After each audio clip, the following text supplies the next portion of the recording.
we do have a lot of setup. Don't need a virtual camera. Desktop audio is here, and we have the owner mic here, which is fine. It looks pretty nice.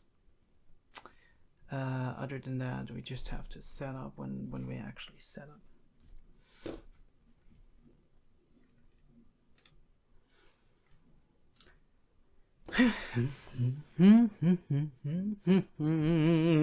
We're gonna set up. And to set up, I do need to test my voice a little bit and see how the voice levels look. I might not edit this out. 𝐏𝐢𝐏𝐬. I might also not edit this out, that I'm unironically saying 𝐏𝐢𝐏𝐬. Anyway, what's going on, everyone? My name is Terminus, and today we are going to react to... You guessed it? Is it Made in Abyss time? I think it's Made in Abyss time. Do tell me if the lighting is a little bit too dark, because I don't have a ring light yet, so I haven't set it up properly, but we're gonna get there. Last time I had it a little bit too bright with the light that I had set up all the way over there, but do tell me what the difference is, if you like this one, if you prefer this one, or if you like the other one. Anyway, we are reacting to Made in Abyss, a series where I know a little bit because I've already seen 3 to 4 episodes of it.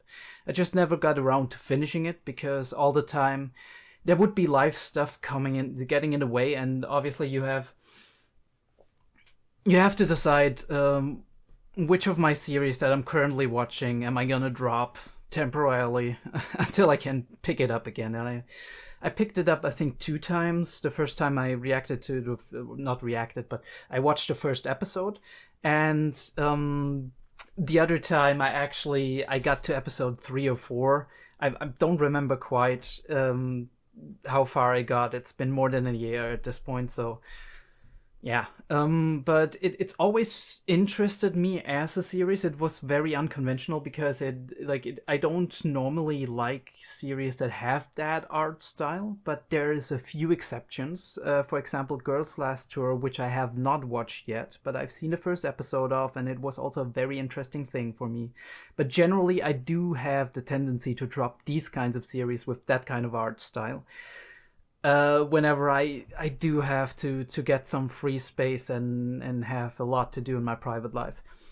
But we're gonna do it now, because now I am actually reacting to it. That means I committed to reacting it to at least 1 season, and probably the 2nd season as well, because I don't like to leave things unfinished unless I do really hate the series, which I doubt. I did find it very interesting the first time I watched it.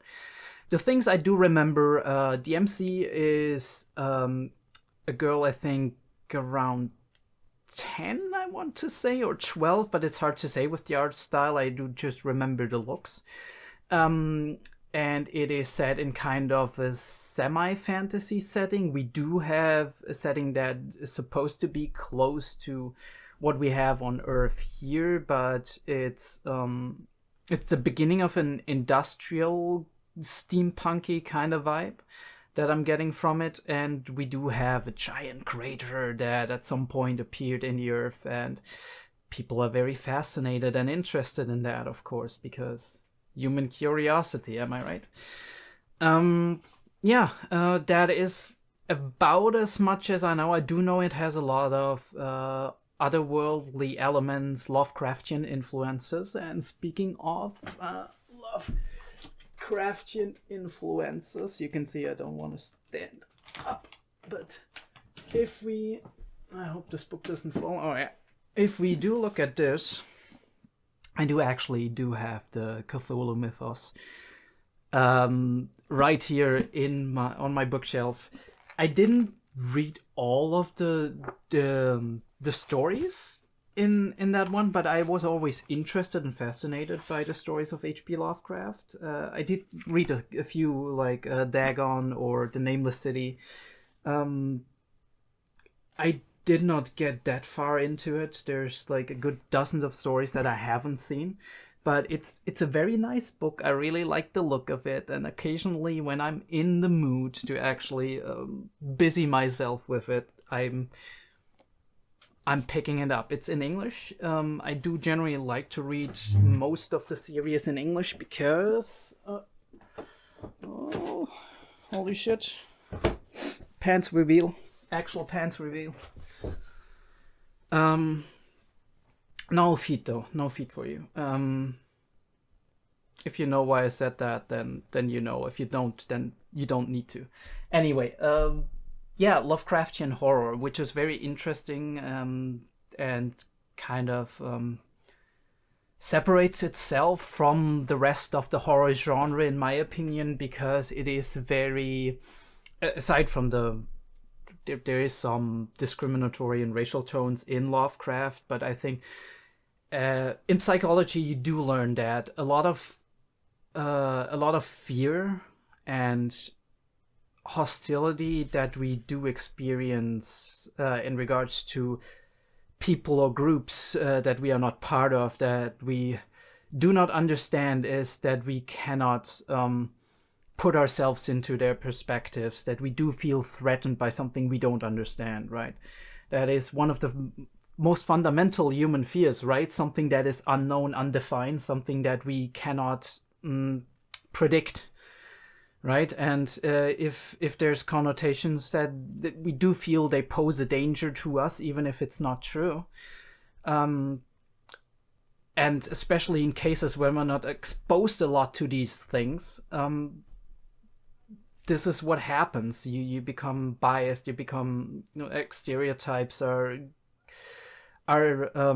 being created, right? Prejudices are held, and most of the time, at least from what I have read in social psychology, the more time you spend with a particular group of people that you previously didn't understand, that you weren't part of, the less prejudice and the less biases you actually have against them in most cases.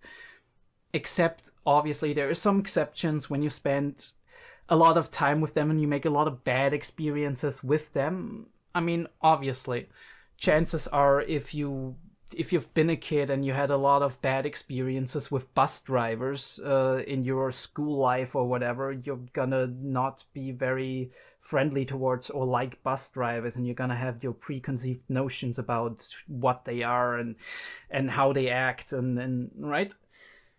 That is human nature. We develop concepts of how certain things are supposed to be to kind of help guide us through our lives and get through it more efficiently. It's functional in a way.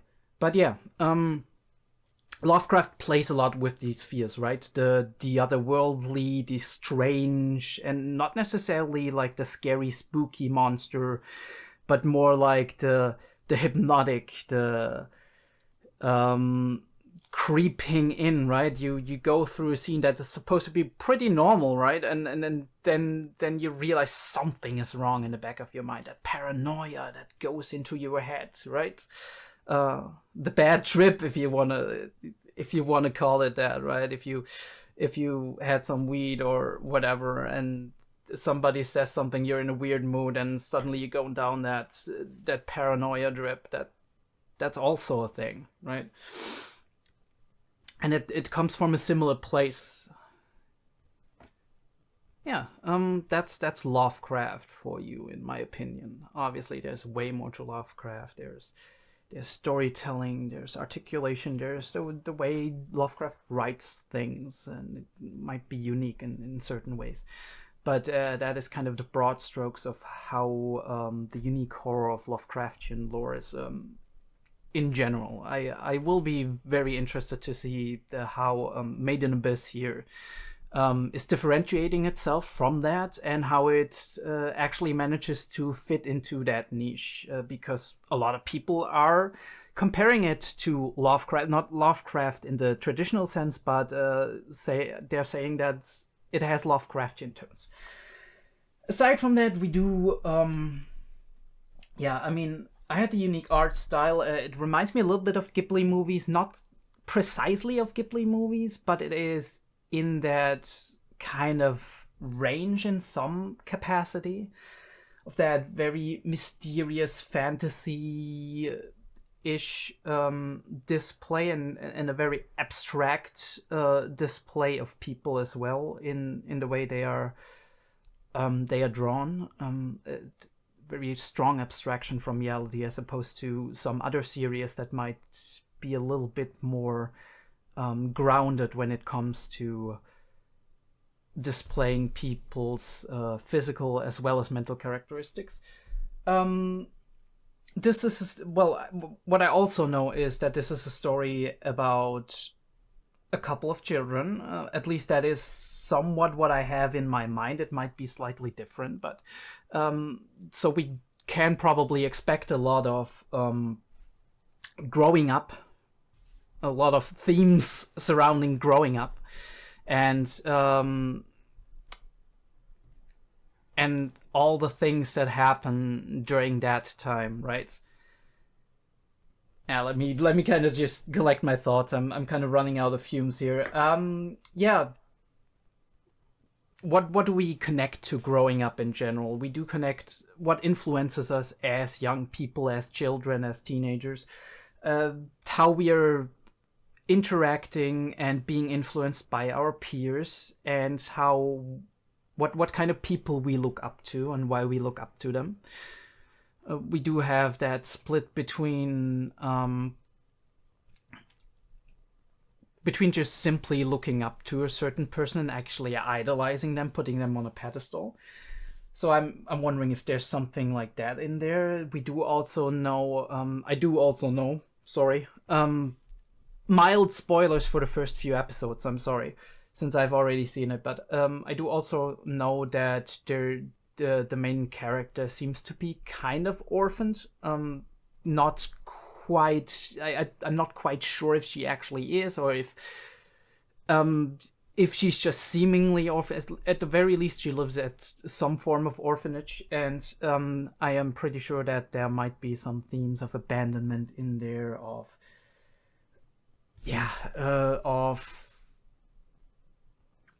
desires connected to trying to connect to her lost parents and stuff like that. So I'm pretty sure we can dig into that as well. I don't know how deep we can actually go. It's quite possible that all we manage to do is go surface level, and that is absolutely fine with me. That is absolutely okay. I do not mind that at all. I'm gonna try to dig deeper into it the further we go into it, but that doesn't mean we need to force the issue, right? If there's enough to look at it surface level and just tease the going deeper a little bit, just kind of talk about this and that, and say, okay, this is a concept that's very interesting that we could look into in that capacity, then that is, for now, that is enough for me. Obviously, the deeper we can go, the more we can extrapolate, the more I'm probably gonna have fun, because this is one of the coolest things to do about this whole deal. Yeah, other than that, we're gonna certainly go into themes of human curiosity and human ingenuity as well, endurance and willpower. I'm pretty sure we will go into emotional connections to other people.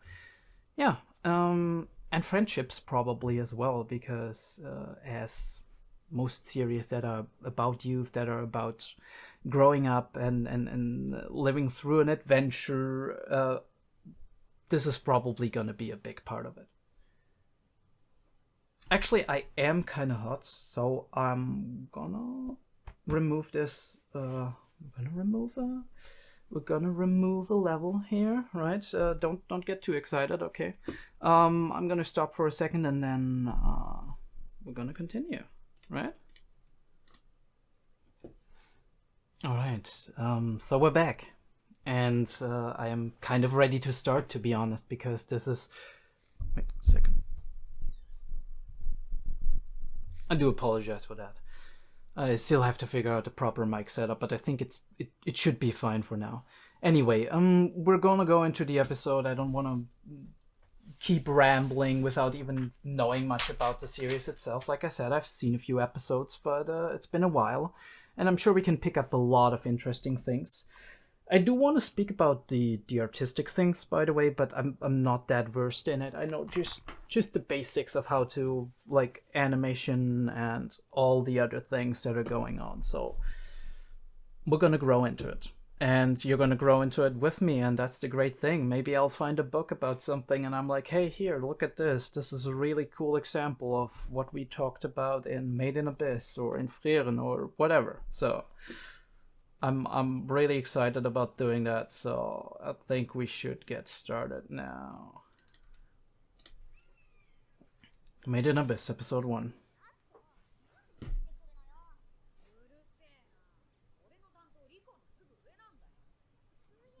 Rico, okay.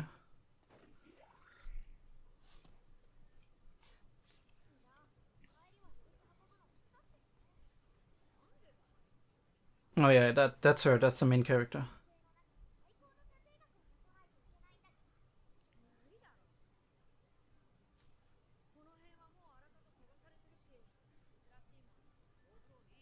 Alright, so we're in an area that's kind of beginner level. And I assume like red whistle. It's kind of like a uniform. Like a signifier.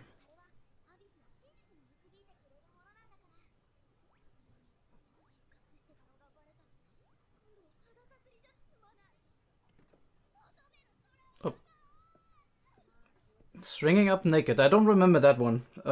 Very, very interesting practice.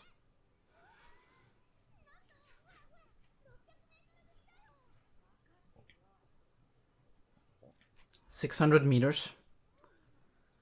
That's a lot of ground. You don't really think about that. It's not a lot of distance if you look at it from a 2D level perspective of just moving around the globe. But if you're going down 600 meters, that's already a lot.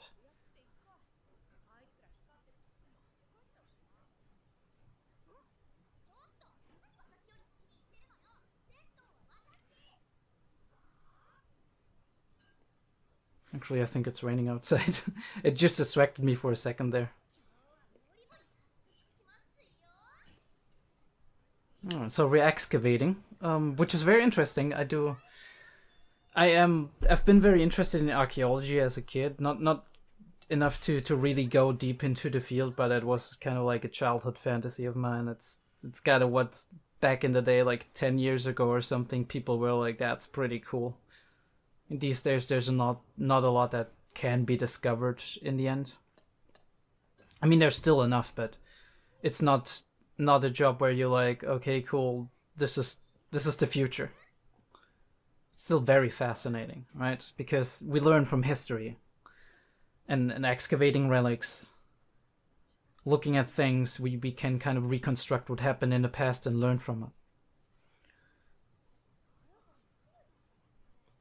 So we see a lot of doodads, but they obviously don't look high quality.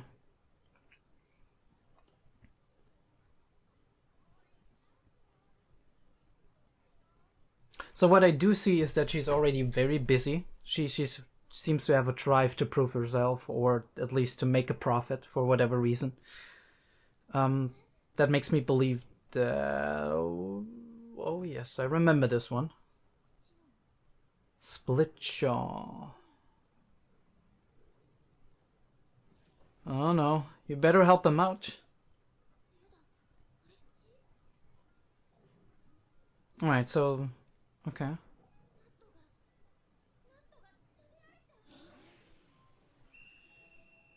Alright, we spring to action, Now it's on you.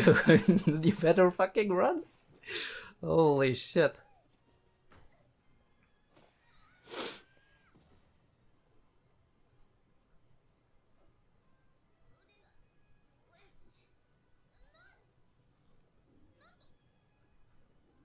Then stop dawdling and run away if it's not broken. Holy shit.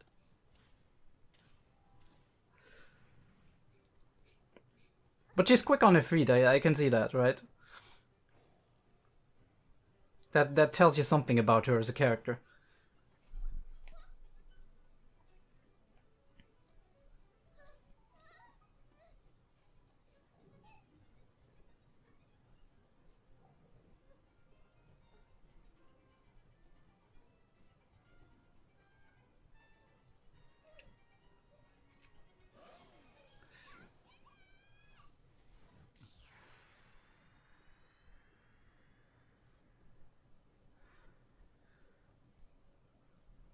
Alright.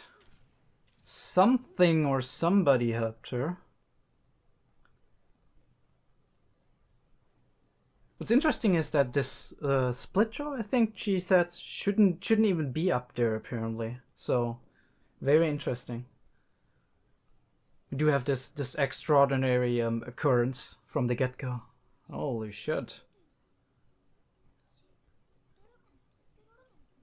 Also, petrified trees, I just noticed that. Are they petrified? It doesn't seem like that, but...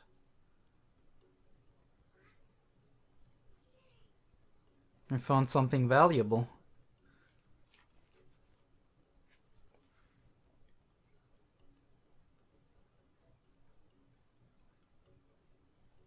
Very unconventional angle there.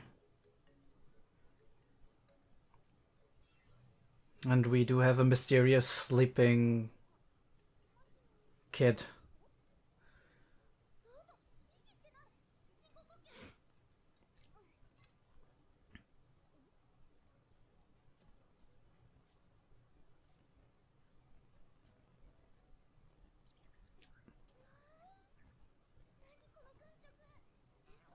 Again, she springs to action very quickly, but she gets distracted immediately.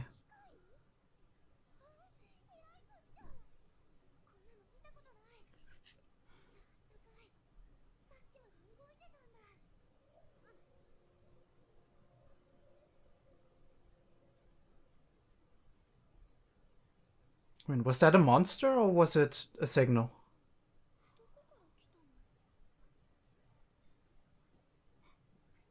Yeah, I mean, if it didn't come from above, it stands to reason he might have come from below. But, well, the smoking tree...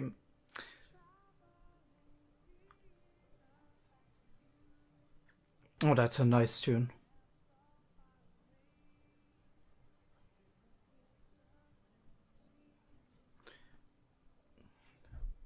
Wicks a lot of interesting notions.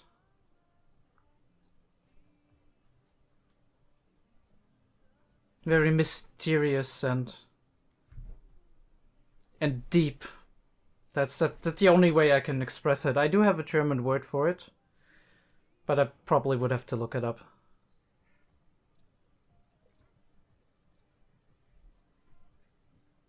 Oh yeah, isn't Kevin Penkin on this soundtrack? That makes sense. That makes perfect sense. It kind of lines up with the Tower of God main theme. In terms of its feel and the general way it makes you feel. Feels to me very atmospheric. You're setting up a very interesting world here. And look at the distance, like the waterfall and the mills and the constructions. There's so much going on in those pictures. It's amazing. The City of the Great Pit. All right, episode 1.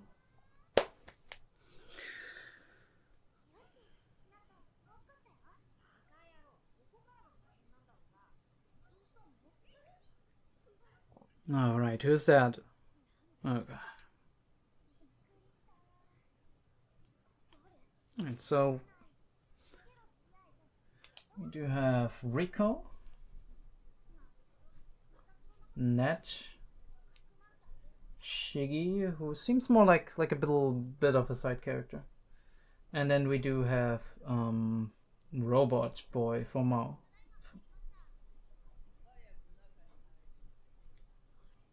And director.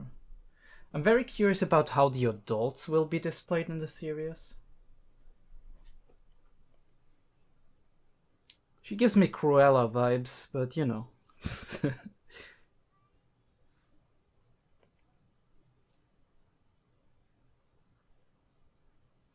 Will he get it?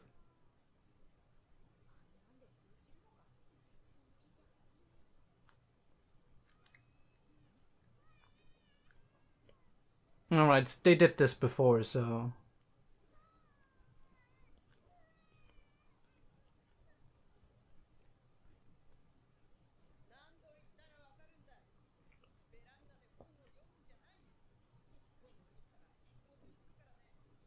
So she seems strict, but she doesn't seem to be inhumanly strict, right? You see that in the interaction with the kid. She's like, alright, come on. Why did you drop it again? I told you 100 times.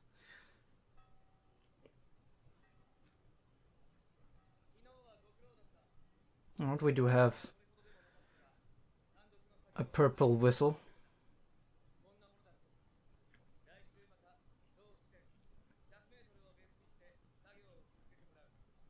So they do work, very interesting, and what a classroom.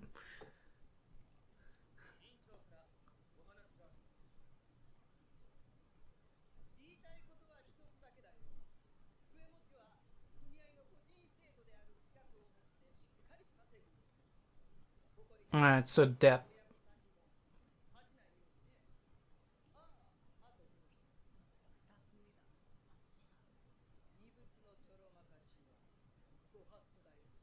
Looking directly at Rico.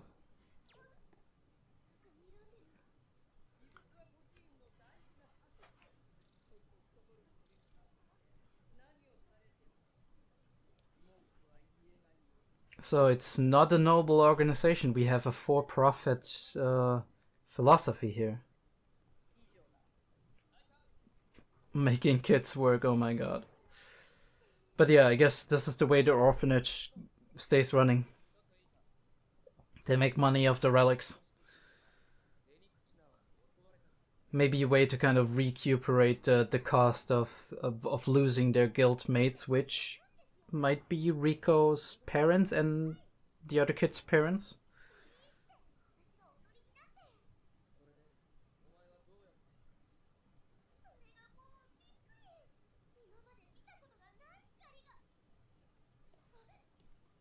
Alright. She got it. She was like, maybe I shouldn't talk about the robot boy.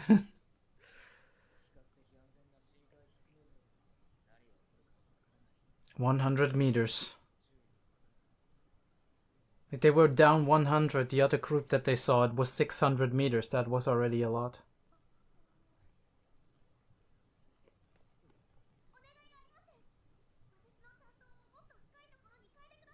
Alright. Ambition. We do see it.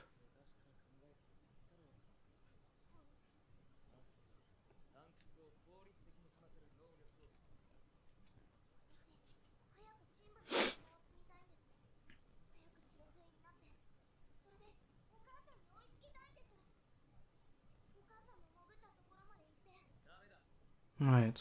Her mother.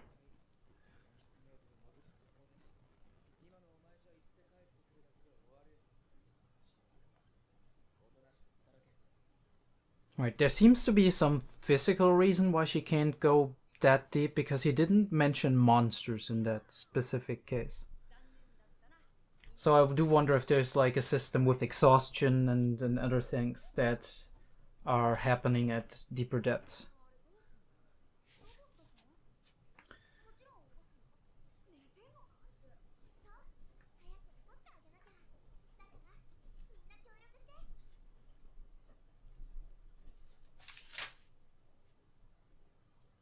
We do have a point of view shot from the robot boy. Yes, exactly. Nice.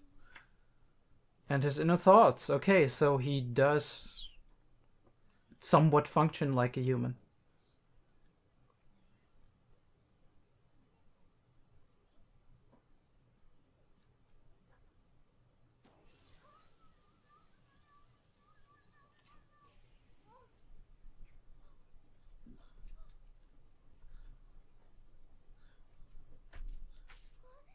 And Frankenstein awakens. Alright.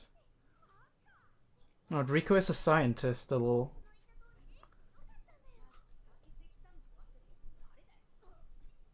Or a techie in that case.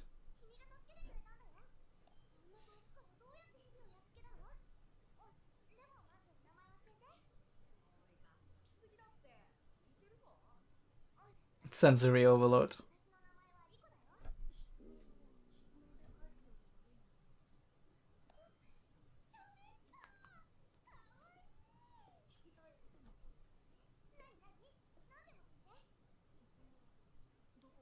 Alright. 𝐏𝐢𝐏𝐬𝐨𝐫.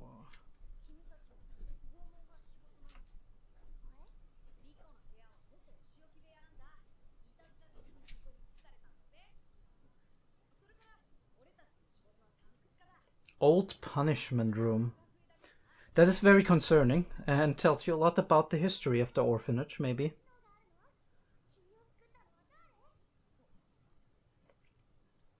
And she does understand concepts like that he was made.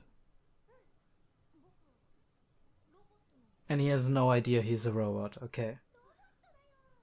But he does have ideas about the concepts such as robots.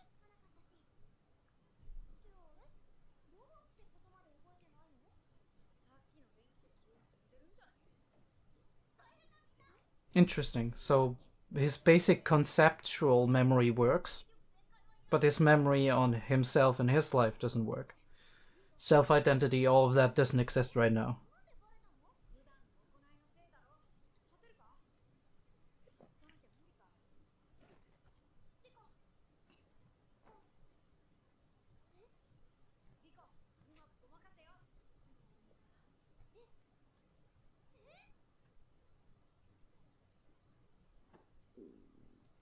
Alright.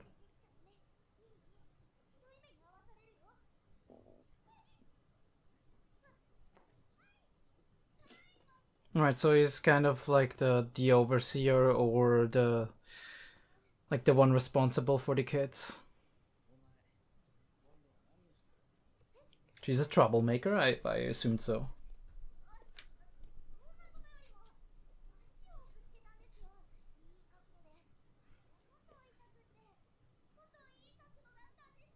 Very suspicious. And he isn't there. I mean, I remember some of this probably, but, you know.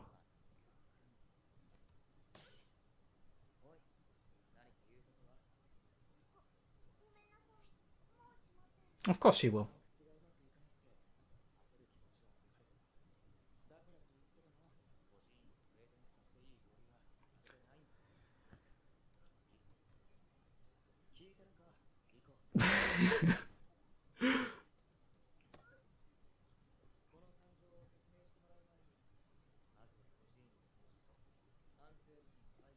Alright.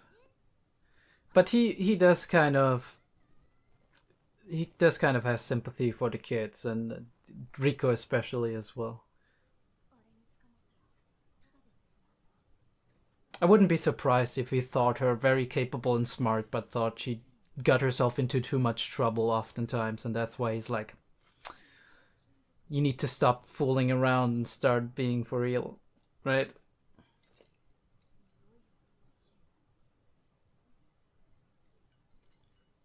Alright, here we do establish the self-image.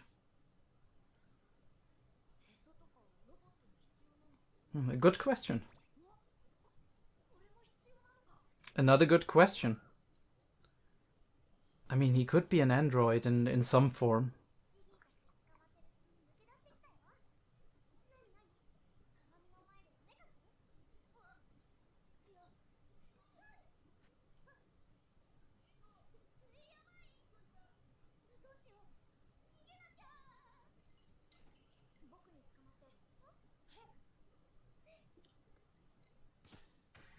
Alright, I can already tell they're gonna be best friends. Let's see how this works out.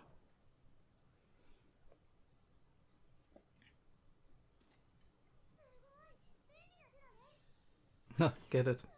Handy. Good one, translator.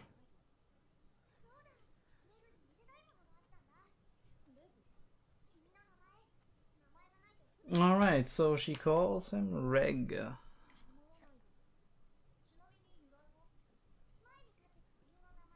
Oh. Alright.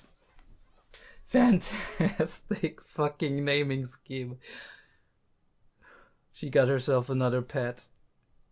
I mean, that's kind of fucked up, but you know. She's a kid, it's fine.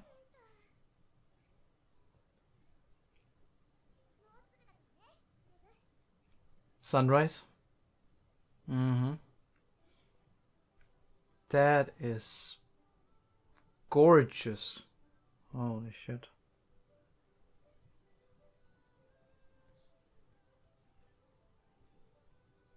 Mystic. That's what I was looking for, the word. I mean, not the exact word, but it's mystic. That's how it seems. Orth. The city of the Great Pit. It's kind of like awe-inspiring, this scene. All these houses built around this giant chasm. The abyss.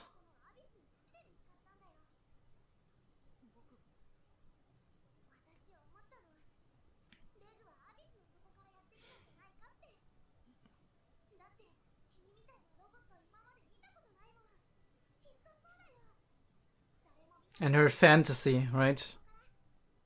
But what is the main source of her creativity, of invention, of our inventive spirits? It is fantasy. 1,000 meters. So there's the mystery. You don't know how deep it goes.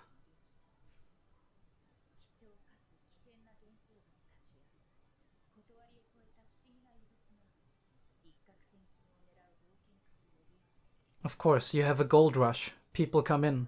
They want to discover the depths. This is human curiosity at its core.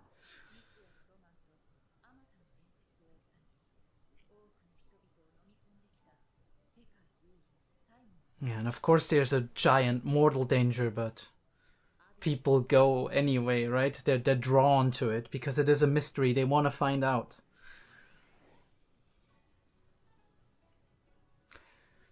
Again, I mean, I've seen it already, but it's a great setup of an episode. You do see a short introduction to our characters. We do have this amazing, breathtaking city that we're looking at.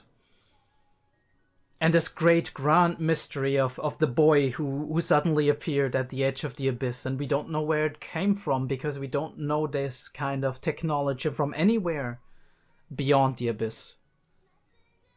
And we do have all these giant weird relics and creatures being in the abyss. We don't know how deep it goes, right? You can dig yourself in further and further.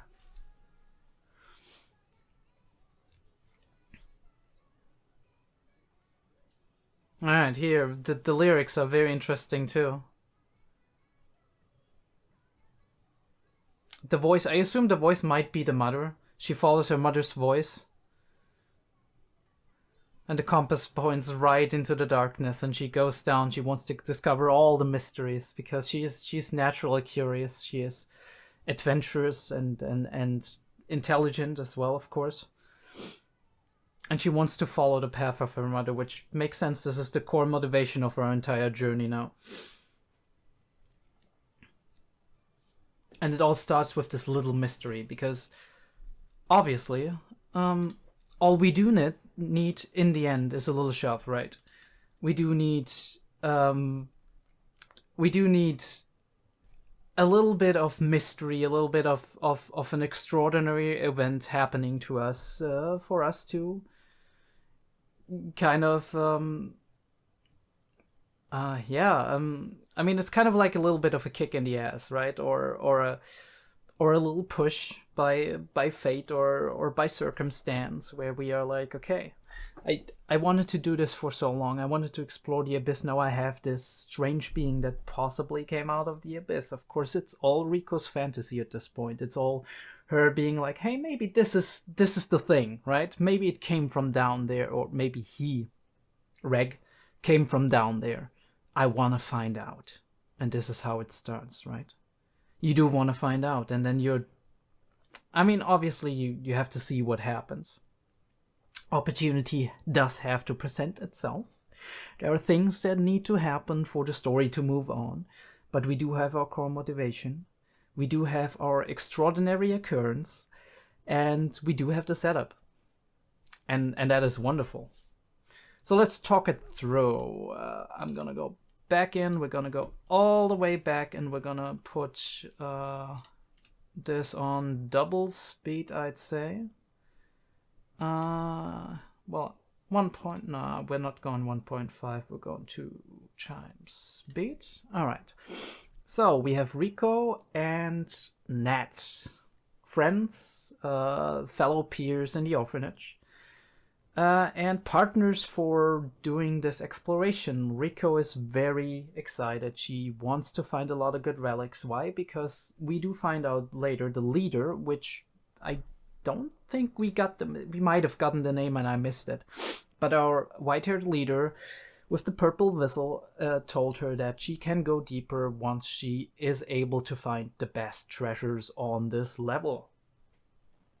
Easy, right? She's looking in awe at the people who are going deeper, who are already further than her. I do assume those are purple whistles or whistles beyond that. We do later get to know that all the kids that we see are orphans in an orphanage connected to the guild. And I do assume that the guild in this case is the Explorers Guild, right? The guild where you have to register before you go down and start exploring. So well, they are at least sure that you're a little bit capable of doing what you want to do. And I do assume there are different levels of that. So yeah, Rico and Ned do explore. She is a very optimistic person, very positive in general. She's like, I'm gonna get this relic, I'm gonna do it. She does see that skeleton, and that kind of, it doesn't bode well for a story going forward. It kind of tells us, wait, there's mortal danger here, right? In the abyss. It's not like a winter wonderland, or not winter, but it's not like a wonderland. It's not Disneyland. You don't go there to have fun and just find some funky relics. It's dangerous, right? Rock cave-ins, giant monsters. We do see all of that in the first 5 to 10 minutes of this episode, of this series.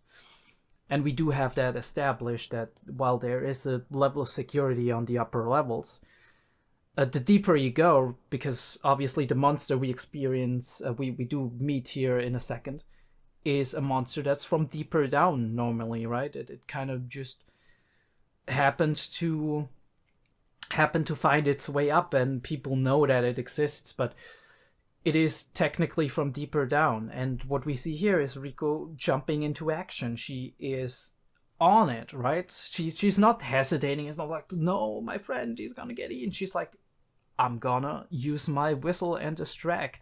But that also shows that she's relatively impulsive. Well, she's positive, she's smart, she's adventurous, she's also reckless sometimes. She doesn't think about what happens when she uses the whistle. She thinks, yeah, I can distract it, but then it's like, oh shit, now it's looking at me, it wants to eat me now. And she gets herself in a dangerous position. Concussion, broken arm. Well, she doesn't break her arm in this situation, but it could have happened. And the monster is following her, and she gets to a cliff where she can't escape anywhere. She might be able to jump on those little pillars here, but it's very unlikely. So at this point, she doesn't know what to do, and she resigns in that danger and gets saved by a very unusual occurrence. The monster falls down in the abyss. And she's like, wow, what is even capable of destroying all these trees? She finds that little trinket. I'm sure we will see the trinket again. But the most important thing is she finds the robot boy, the android, the whatever you want to call it. With technology, you don't know. Well, you haven't seen on the surface yet. And I do think she wanted to do some like CPR here. Again, we do see she springs into action very quickly, but she very quickly discovers that this is not human skin. That's not human flesh. It feels weird, right? And so she's like, wait, all these robot parts, weird skin. This isn't a human. It's a robot. And so we do have the concept of a robot that apparently exists. I do assume that then in the world of Made in Abyss, there's probably gonna be some form of robots, like very how do you say, rudimentary versions of robots, since this is a concept that they do know. And then we have the beautiful, beautiful intro, that very creative shots here through the trees, from down below, from up here. It shows that this whole thing is kind of a labyrinth, right? That there's countless levels and spires and rope pulleys and whatnot. We do also see these shots about like guardsmen and them crossing countless steps and whatever. And they get a little bit help. A local probably taking them with him on his way home, because everybody has an occupation. Not everybody here is in the guild. Not everybody here is an adventurer. And this is the first episode. We do see the city established, the city of the Great Pit, Orth, which is not being, at the moment, it's not being name called yet, but it will be a thing at the end of the episode. This is the first episode, characterizes not only our main character and the side cast that is gonna be probably a big part of the show, but it also characterizes the world around it. I do love this water animation. That is absolutely gorgeous. I don't know how they did it, maybe CGI, but it looks really, really good. It's very close to real water. Yeah. Other than that, we do have the beautiful. Give me a second. All right. We are back. Sorry about that. Sometimes you have some interruptions in there. Anyway, we do continue with the city of the Great Pit. We do have our overseer here. I don't know if I caught his name. And he did say you did manage to excavate. Oh, I should have. Give me a sec. You didn't mention. Yeah, okay. So it was their first time working solo. That is interesting context that I didn't get the first time. They are the 100 meters group and they're pretty young, so it makes sense. It was their first solo trip. They did go on trips before, probably with him and other supervisors, but and then we do have the establishment of what organization do they belong to? What is this orphanage? And there seems to be a very high focus on we need to get the relics, we need to make money, and these kids are here to work for us and make money for us, which is a very morally gray concept, but it isn't too far off. I mean, even in today's world, there's a lot of kids working serious, dangerous jobs, even though they maybe shouldn't be allowed to. And oftentimes, it is the only source of income for certain families, or at least it is absolutely necessary for those families of those kids to survive. And the kids are being used because, well, first of all, it's easier to exploit kids. Although we do see here that there are certain people within the institution, other more grown-up kids. I do think he's kind of in his teenage years. Maybe he's even almost 18, that is possible, but I do think he's more like in his teenage years. But yeah, there's other people who do care about them, right? it's not that there's no shred of humanity. They did grow up in a certain environment that was strict, that used them for labor, but also in an environment that isn't constantly hostile to them. Otherwise, I do think that Riku and the other kids would be kind of different. They would be kind of in their demeanor, in the way they act. Now, obviously, there's resilience and people strive in hard circumstances very often. But I do think that alone the personality of the leader here and of Rico are kind of a testament to the fact that while they didn't grow up in the best circumstances, there was definitely positive things and influences in them growing up. Now, we do not know how long Rico's mother has been down there in the abyss. I mean, we do assume that the implication is that she's dead, but that isn't necessarily a thing that has to be.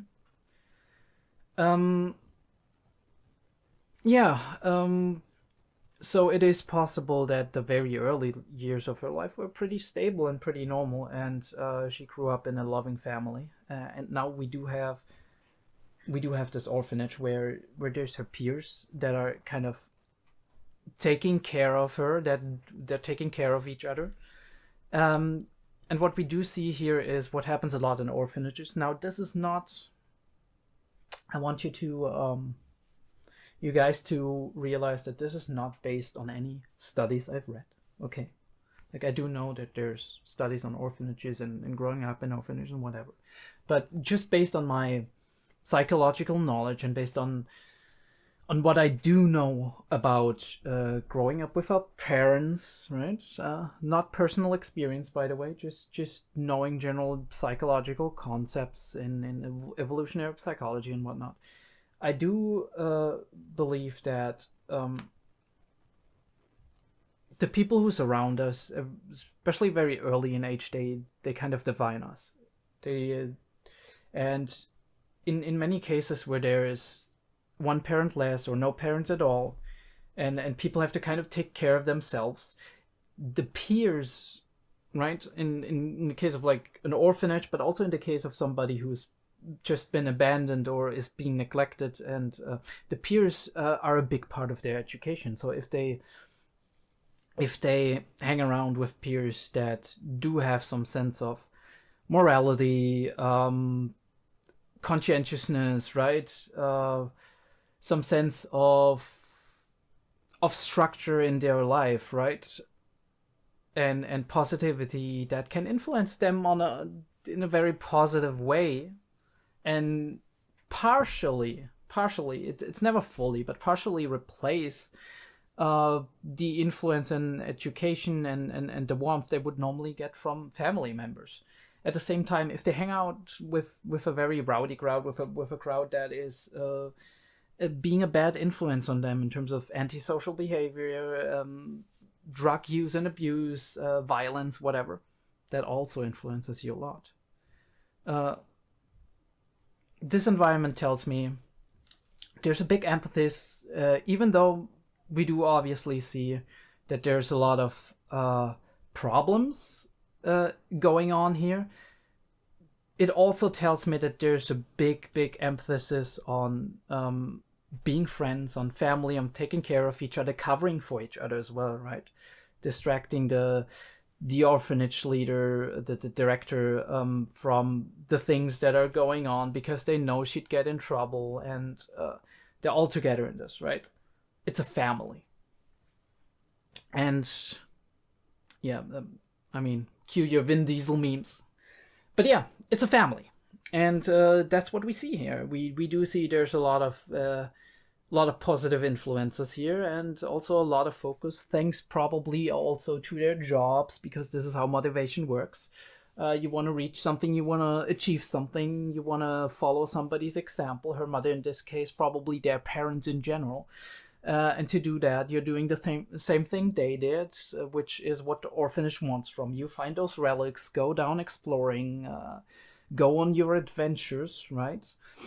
And through that, there's a big emphasis on curiosity, on inventiveness and whatever. And Rico here has a huge potential. She's very intelligent, she's very creative, inventive, and has a lot of fantasy, and that shows, right? It shows in her ability to get this boy to wake up, her ability to her ability to also act quickly and for the most part smartly, right?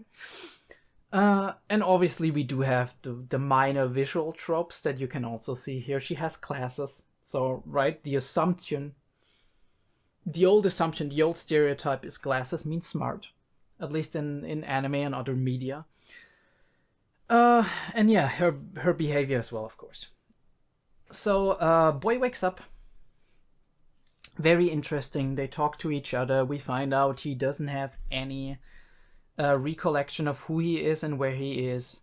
He doesn't even know he's a robot, but he knows what a robot is, so he has the basic concepts of what life is and what humans are, what robots are, what objects are, but he does not have any direct memories of all of that. He has knowledge, but not memories. Now, obviously, memories and knowledge are stored in different parts of the brain, right? I mean, even memories are stored at different parts of the brain, right? You have the limbic system, which encodes a lot of the emotional parts, and I think, oh god, I might be way off at the moment because sometimes I just confuse stuff and I have to reread it, but I think the thalamus and the hypothalamus are kind of involved in that as well. They're also kind of like very closely connected to the limbic system. And that encodes our memories on an emotional level. And then we obviously have the general information that you can extract from a situation that you have experienced, which is stored in a different part of the brain. And when we remember something, we do re-encode those, right? We take these kinds of information that we have, and we put them back together, and then we're like, okay, this happened, right? I remember this. And that is also one reason why it's so easy to misremember things if information which is relevant to the situation, or also information that might be irrelevant to the situation, comes in afterwards, and you are connecting those two, and then suddenly you're misremembering a situation because you had additional information afterwards. That is a big problem in forensic psychology, for example, or rather, I mean, I don't know how to call it in English. It's like law-related psychology when it's in court, because a lot of witnesses, if they were allowed to talk to each other, would maybe alter each other's memories, right? Because one person noticed or thought they noticed something that another one hasn't. And then they talk to each other, exchange information, and suddenly when the other witness, which didn't notice the thing, or was sure that that thing didn't happen, suddenly remembers it happening because they exchanged information with the other witness. So that is a very, very interesting phenomenon, and people have been spending a lot of time researching how to prevent that, how to avoid it, how to mitigate the chances of that happening, right? But yeah, he doesn't have memories, which is a convenient setup, but also if he did have them, we wouldn't have this mystery, we wouldn't have this whole entire story. He could just tell them, yeah, well, that's what's going on. I mean, obviously he might not have memories because he has been made recently.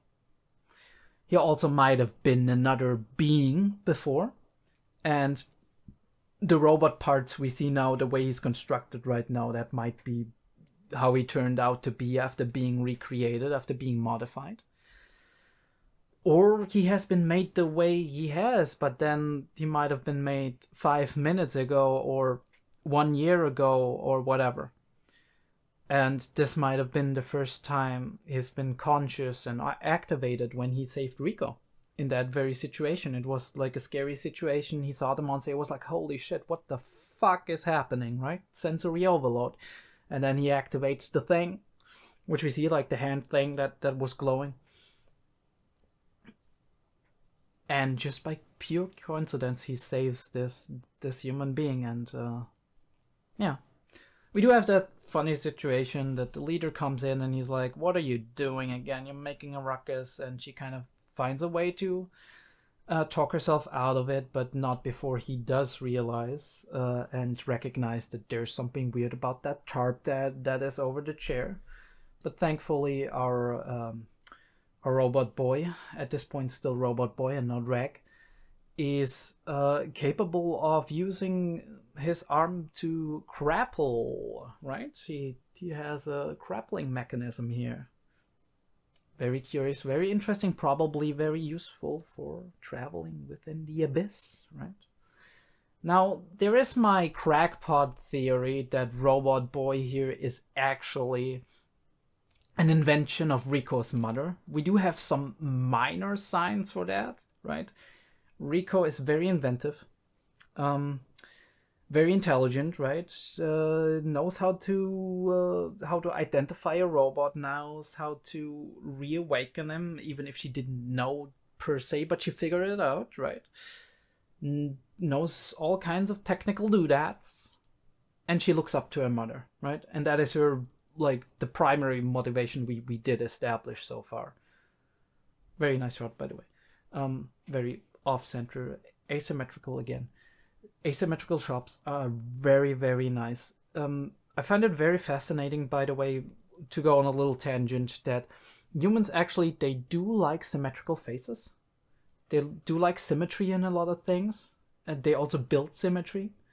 But a lot of the art and photography and whatever plays a lot with the opposite, right? It plays with asymmetry to make a shot interesting. So I'm not quite sure what that means. For me, it might entail the fact that asymmetry is something that we do experience a lot in nature, as in, right? But at the same time, symmetry is something that we experience a lot in humans, and it kind of makes sense to me on a meta level. Humans do like to characterize everything, to categorize it, to put it into neat and tiny little boxes, you know, little cubes. Yeah, but that is a thing I need to explore further whenever I actually do have the time to do so. But yeah, we do have our little crackpot theory that the mother made the robot and sent him up in order to get Rico to either rescue her or for him to be kind of like a companion to him, or to get anybody to come down to her. And maybe the robot forgot, right? You forgot? Nah, yeah, amnesia, right? Something big happened, something traumatic. Reg forgets what his original purpose was, and as they journey down into the abyss, because I'm pretty fucking sure they're gonna do so. I mean, what else are they gonna do? They could exist outside of it for a while, yes, but the mystery is the abyss, so they're gonna journey at some point. And as they journey down, Reg might discover more about himself, and the more he discovers about himself, the more we do find out about this entire mystery. We also do find that Reg does have some sense of embarrassment, which shows that he's very human on the inside, very, very human-like at the very least. Human emotions, human. It's embarrassment is an emotion deeply connected with pride, right? And pride is a very social thing, a very human thing. But yeah.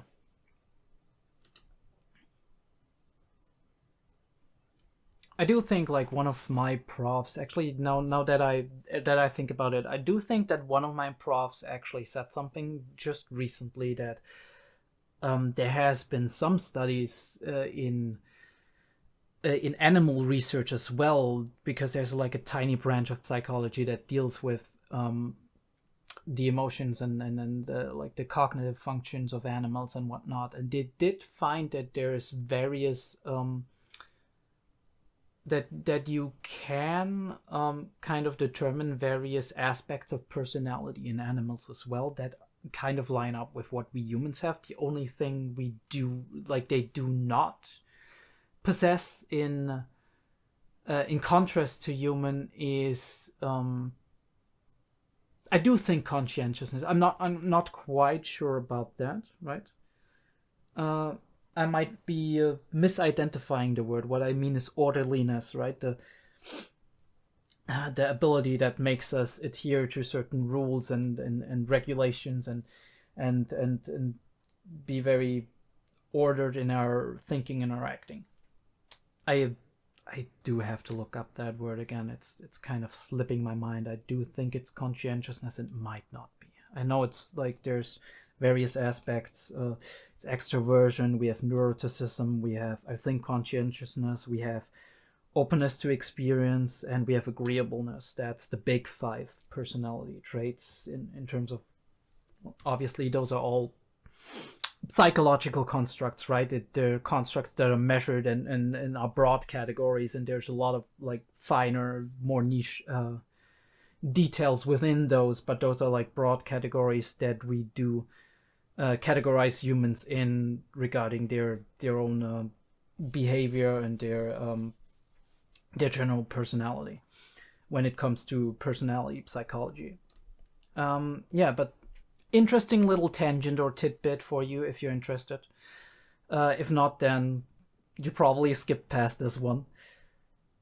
We do have our grand escape, and she's gonna show Rag. Well, first of all, we do have that little reference to the dog, and he doesn't like that very much. But she's not. I don't think she meant that in any demeaning way. She probably liked her dog a lot, and more often than not, dogs are very, very good companions to us humans. And she does show him a rather grand and glorious sight. The sunrise over Orf, the town, or the city at the edge of the abyss. The city of the Great Pit. With all the mist and the mythological and the mystical air that you can, and he is absolutely in awe. He's fascinated. I would be too, right? All the waterfalls coming down. This is a beautiful, beautiful picture. And then we do get our description, and I do want to look at this description again. 1,900 years ago, so it's been huge ass time. All right, so I didn't register that when I actually looked at it. A huge pit was discovered on a remote island in the southern sea of 𝐏𝐢𝐏𝐬𝐏. Okay, so obviously 𝐏𝐢𝐏𝐏 is not an actual sea here on Earth, so we are off Earth, right? But we are at a society that is very similar to Earth, and we do have humans, and only humans, at least for now. And we do have a human society that's kind of in the range of a steampunk society, like Industrial Revolution, kind of past the Industrial Revolution a little bit, but still not technologically advanced enough in comparison to our own modern world. 1,000 meters. You need to imagine that, right? It's 1 kilometer. It's 1 kilometer in like circumference. No, not circumference. Diameter. I'm sorry if I expressed those concepts wrongly. By the way, I've rarely ever used the English words for geometrical figures. So it's a diameter, right? It's 1,000 meters wide. It's 1 kilometer wide. That is an enormous distance. And it goes deeper than you can ever imagine. And I do think like one of the second level or third level groups was kind of the 600 meters group. So you can imagine that if people go in deeper and deeper, that 600 meters is nothing in terms of depth, because that is like maybe intermediate people, intermediate adventurers and explorers that can go there. So if you have the real legends right? The white whistles, as Rico said in the beginning when she was like, I want to be like my mother, I want to be a white whistle. And her mother disappeared, right? She never came back. At least that's how it seems. She's in an orphanage, or maybe the orphanage, I could be wrong. Maybe the orphanage is actually a thing that got established because they were like, okay, sometimes people are down there for multiple years. How do we take care of their kids? And then it's okay, they all come to the orphanage. That's possible too.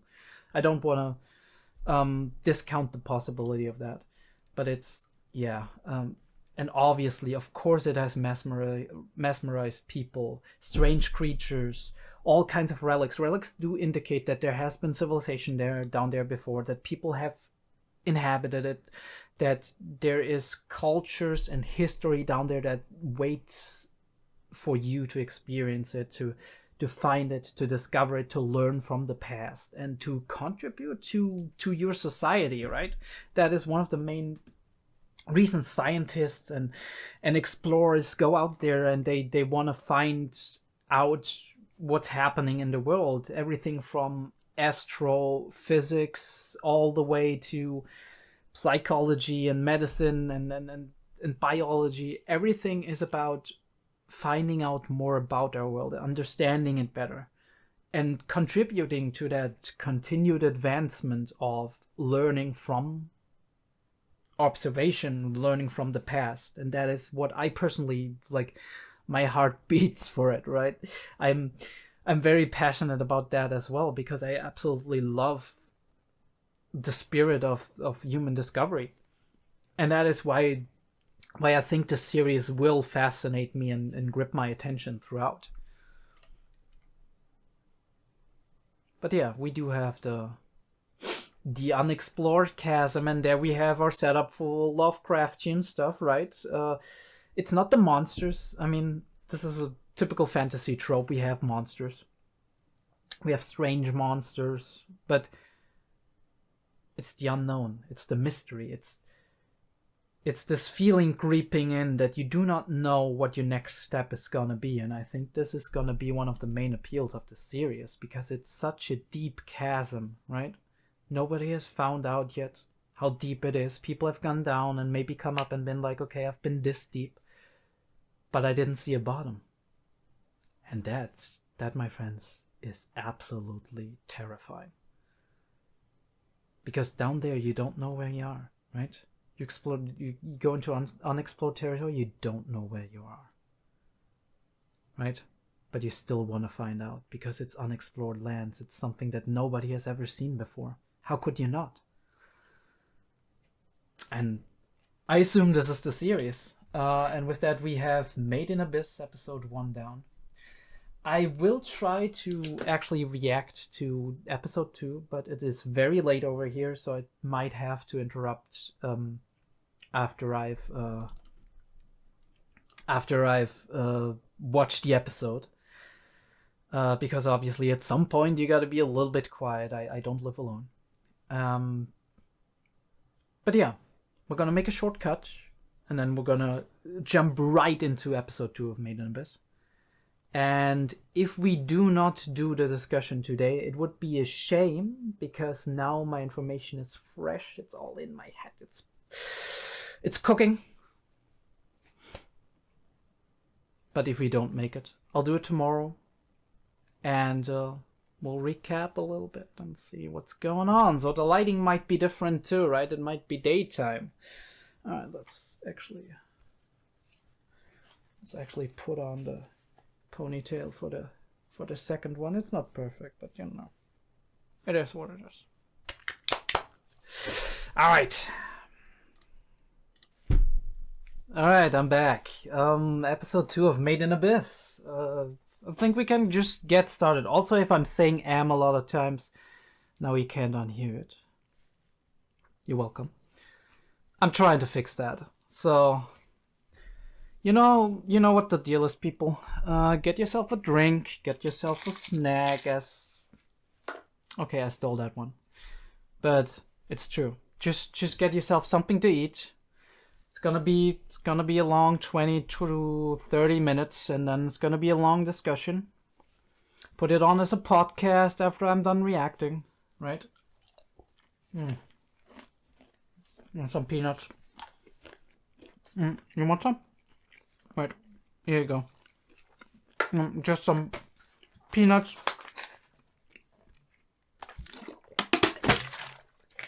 Yeah, plastic bottle, I know. I'm trying to change that, but it's the cheapest. It's the most convenient. I could actually drink our tap water, and it's very good in Germany, but I do occasionally do that, but I try to mix it up.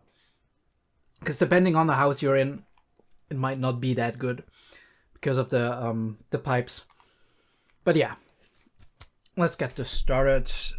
Made in Abyss, episode 2.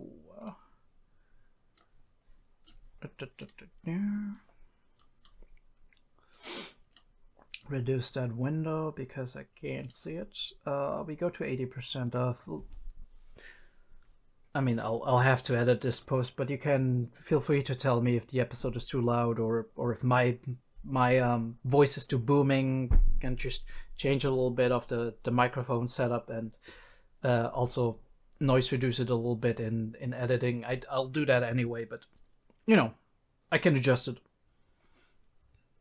So, without further ado, let's get ourselves a little bit comfortable. And we're gonna get started. No. We're gonna go back and do it again. All right.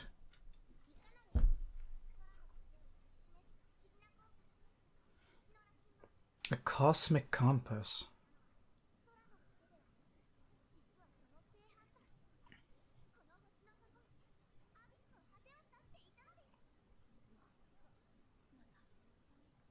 All right, so she's a little historian.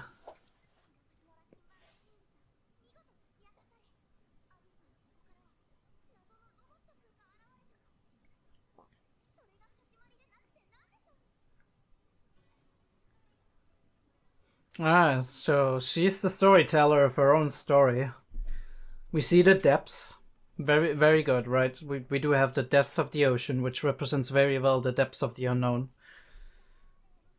The ocean is scary, by the way. Look into it.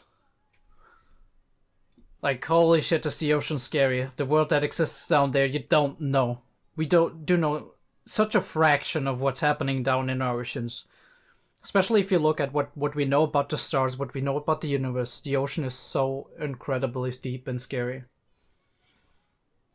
So the abyss kind of, in my opinion, it awakes that feeling. But obviously we do have a very bright opening here. Very positive, in my opinion. And they're running towards each other. Alright. I saw a very short glimpse. Was that the mother of Rico, or was it Rico later? Holy shit. Reverse forest, holy fuck. That looked very interesting. Oh yeah, that must be her mother. And I've seen this other character as well in pictures.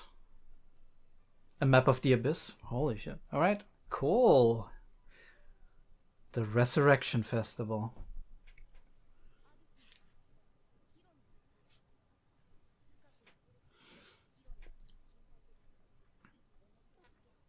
Oh, okay, this is like seasickness, right? No, not seasickness, but like diver's sickness.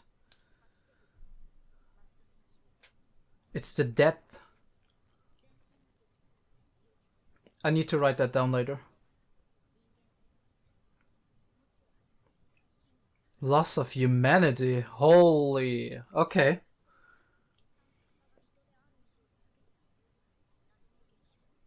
So we do know the first ones, obviously, but the loss of humanity suddenly... Right? We have this robot who is not quite human.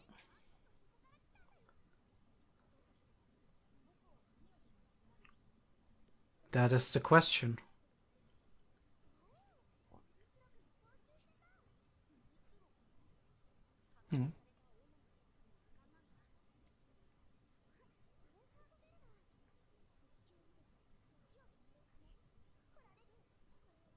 A bell that stops time. Holy shit. Also, very, very cute. Very cute.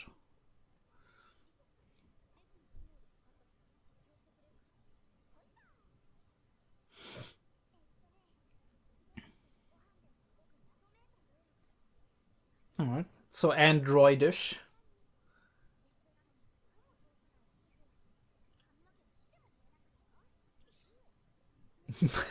He's like, wait, you tried to put me on fire?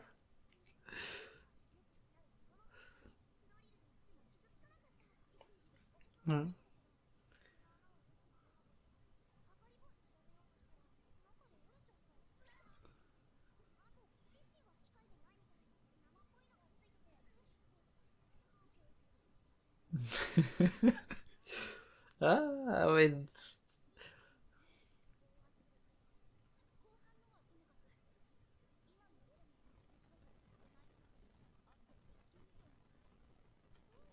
I mean, she's meticulous. You gotta give her that, right?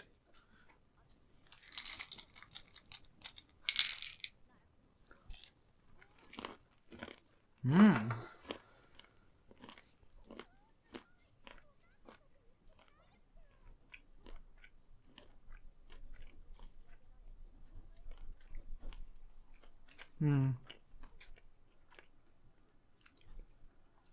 Now there's the conflict of interest. She's like, he's very valuable, but he's my friend, so I don't want him to be taken away.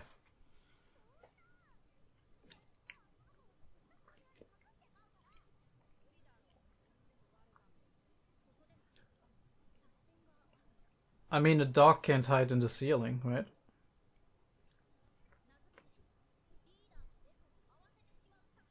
Ah, okay. He's a normal kid.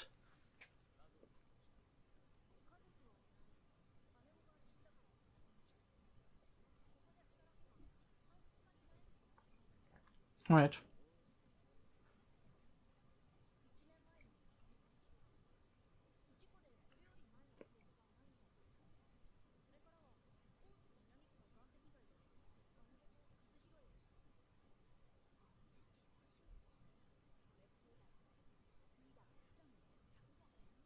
Alright, so it sounds like an okay story, right? Mix in a little truth, mix in a little of the good.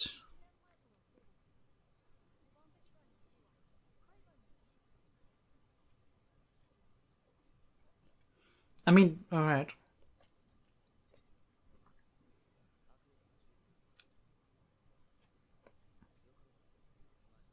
Yeah. She got her fucking will.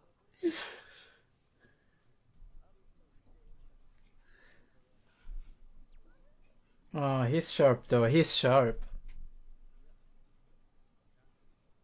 I mean, he might suspect it still, but he's sharp for asking just to be sure.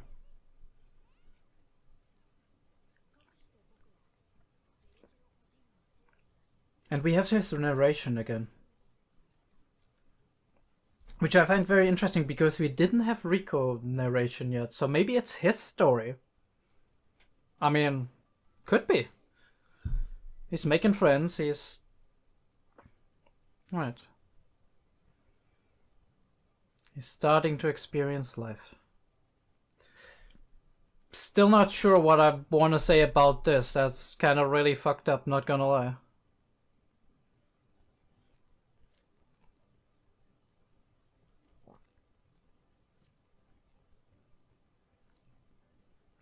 Yeah, I mean, once again, she's an inventor. We see that constantly. Hammerbeak. Alright.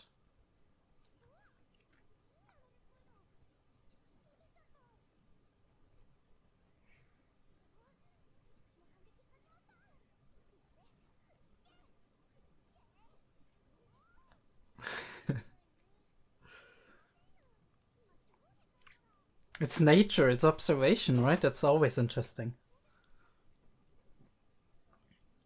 She's a very bright child, so... Oh, there we have it. The inverted forest.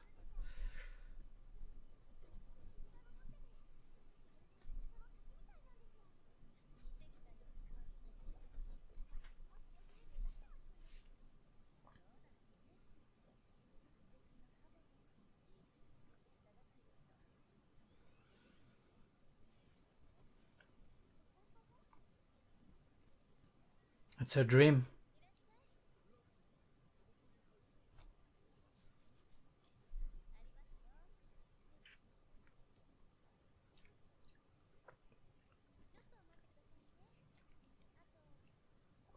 Oh, he's gonna help her, right?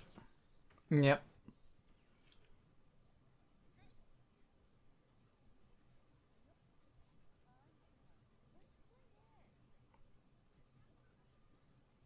I wonder why he didn't see it, but yeah, okay.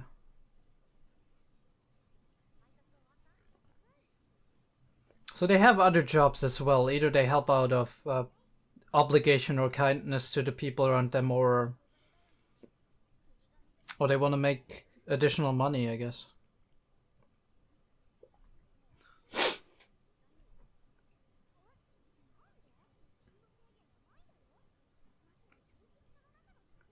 Right, so they have no depth limit. They're at the fringes of discovery.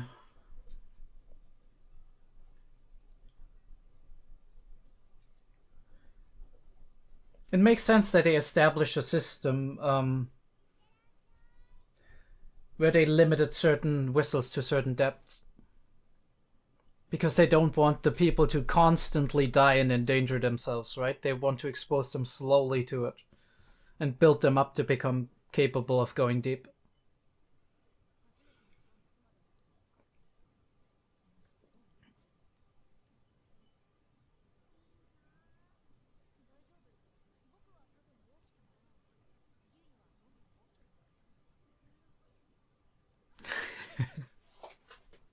Of course it makes sense.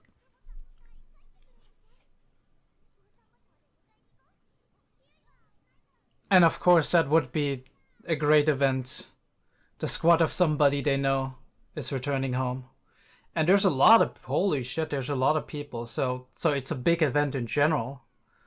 This 𝐏𝐢𝐏 guy might be a big name. He might not be a white whistle, but he's pretty experienced apparently.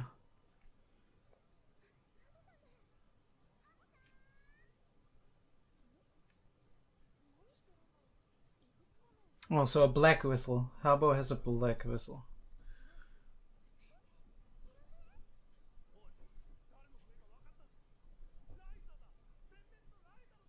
𝐓𝐬𝐹 the Annihilator.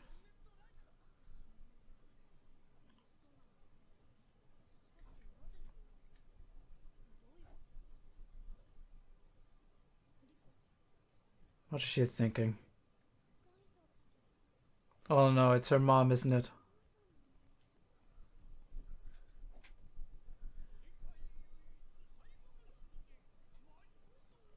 Of course they have their folk tales and stories.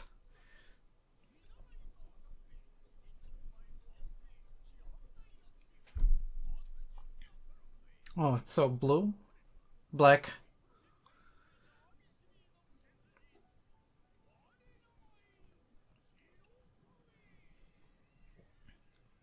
And I was right, like the woman in the shot that looked like Rico grown up was Liza.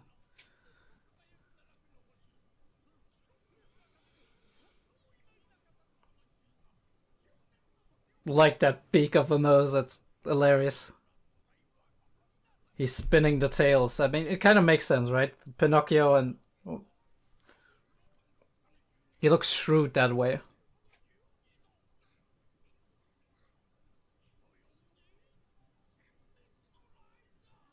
Cenmatsu no Liza. I don't know if I've actually said that right, but...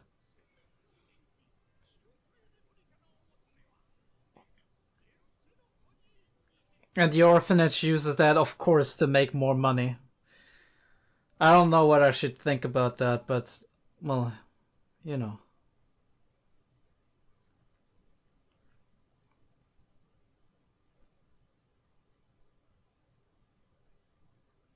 And I just... Yeah.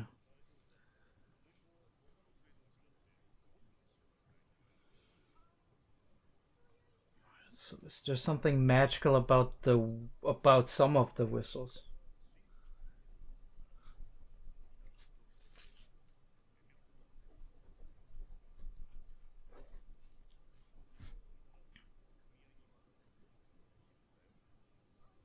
there is pressure involved here, even if it's just symbolic, right? She gets the whistle of her possibly deceased mom. And with that, she has to fill the shoes, at least in her mind.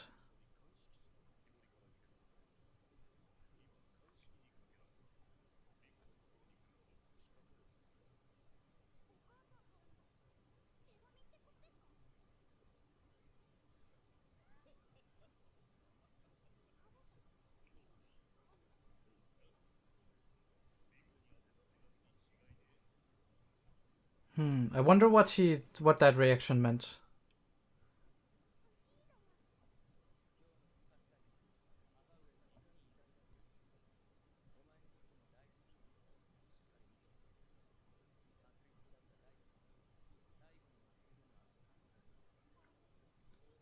It's a funeral in a way.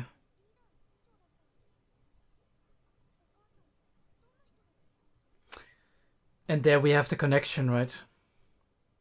She took care of him, and now he's trying to take care of Rico.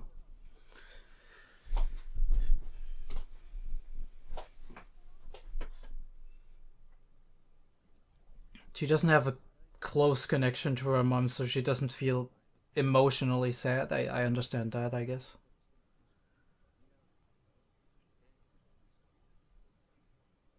There's some distance emotionally.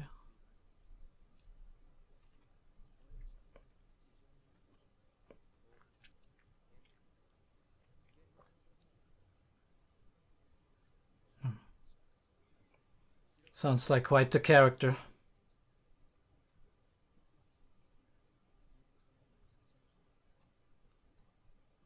And that is why he's so fond of Rico, because she reminds him of her.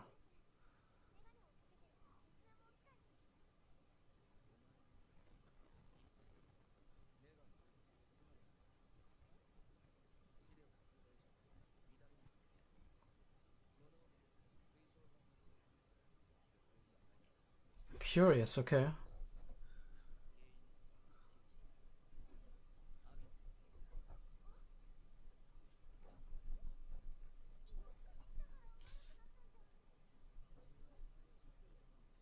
Of course. Curse of the Abyss. Alright.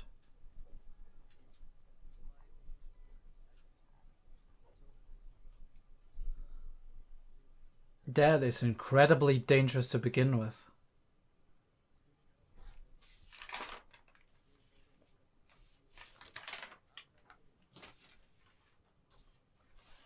Unheard bell, we heard that before.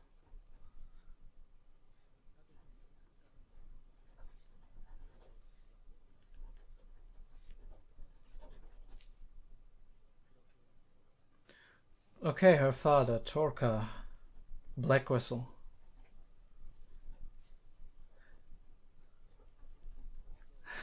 Okay. There's a secret. She was born in the abyss. And she's not used to the surface. That could have all kinds of implications. Alright, so the first question answered already. Thank you, Shell.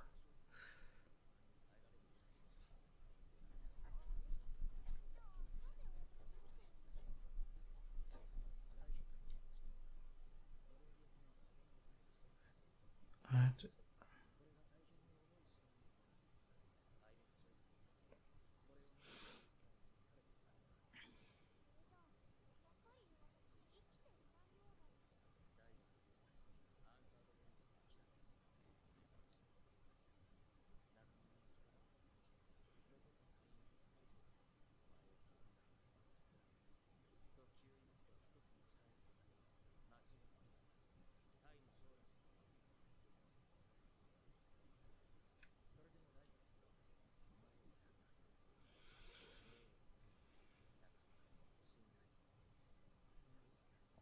Didn't matter.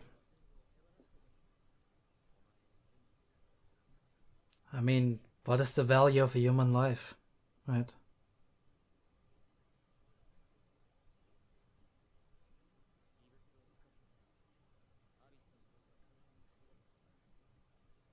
So the abyss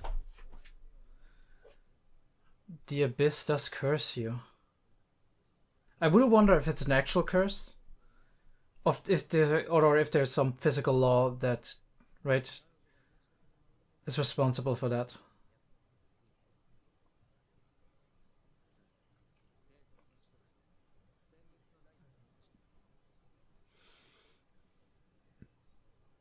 Even bigger shoes to fill.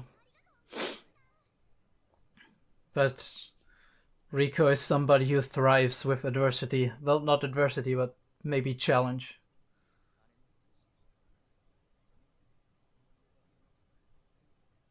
I need to go back to that. I didn't quite read that.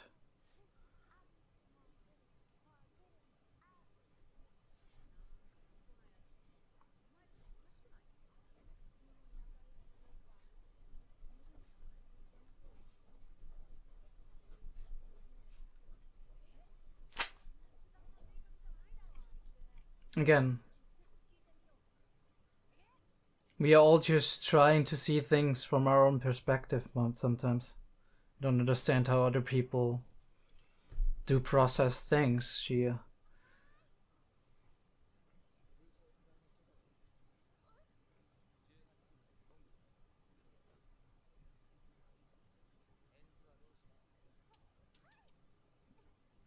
For her, it's an opportunity. It's what she always wanted, to fill the shoes of her mother.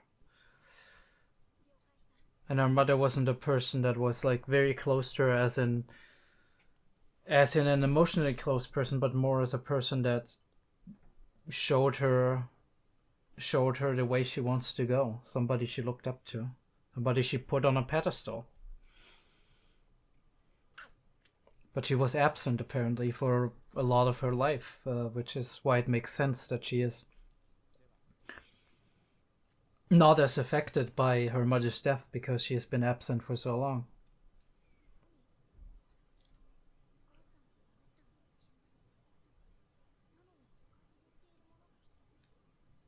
All right. Confidential information. Oh, is it him? Is it him?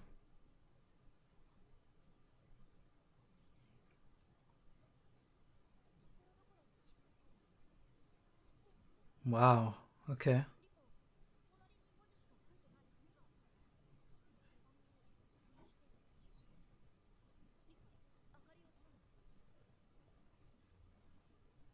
Interesting that they give them the privacy.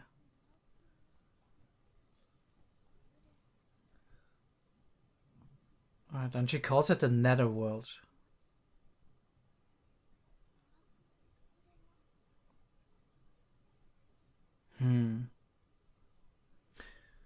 So I guess a direct letter to whoever braves the challenge. Maybe actually it was a letter to Rico, but it could also just be...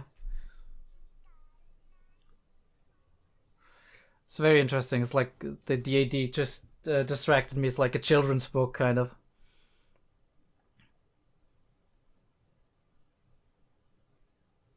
But yeah, it's very interesting because this seems to be...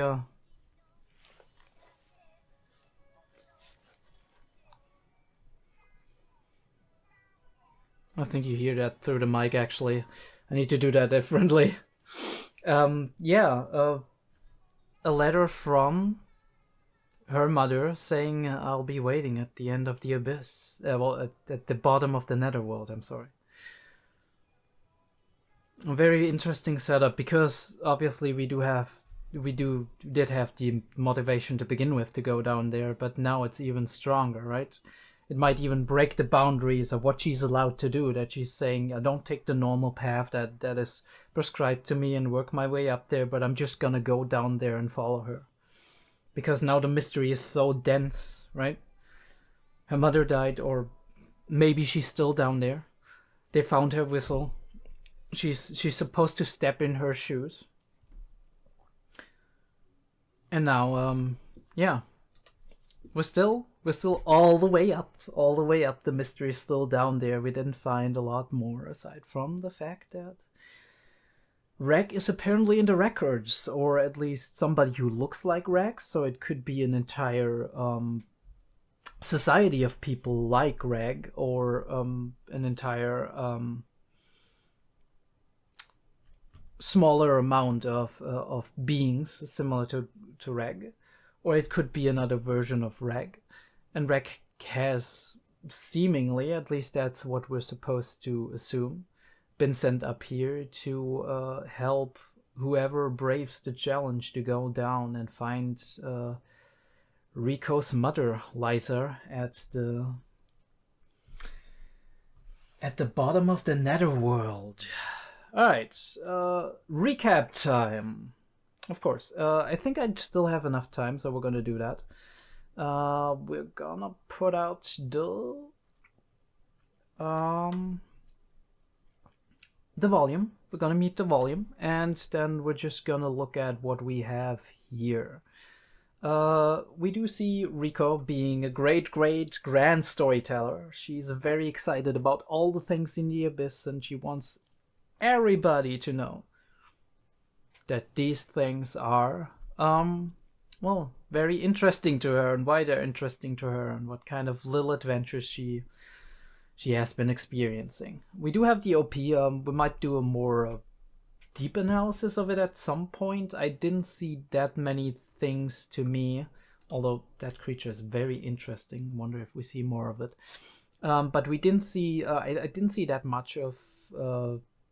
Well, not. I don't want to say it's not interesting. I just want to see that there's nothing that immediately strikes me as, wow, okay, we need to talk about this.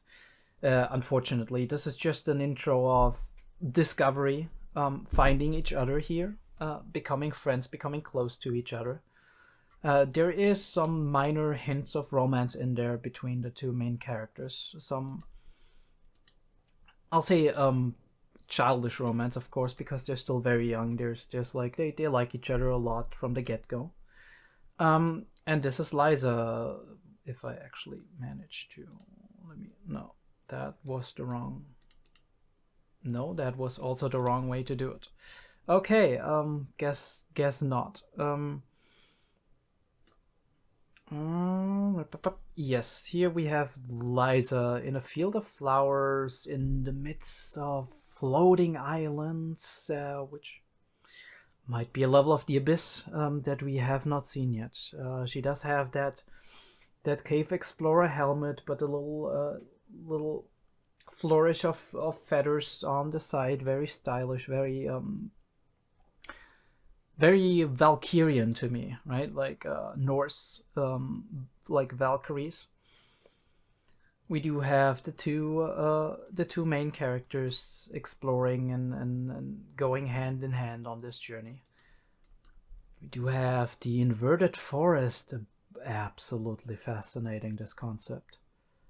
I mean, apparently the rooms and the windows, they're all not upside down, so humans still exist in kind of like, okay, this is up, this is down kind of manner, but this could be very, very mind-boggling to experience.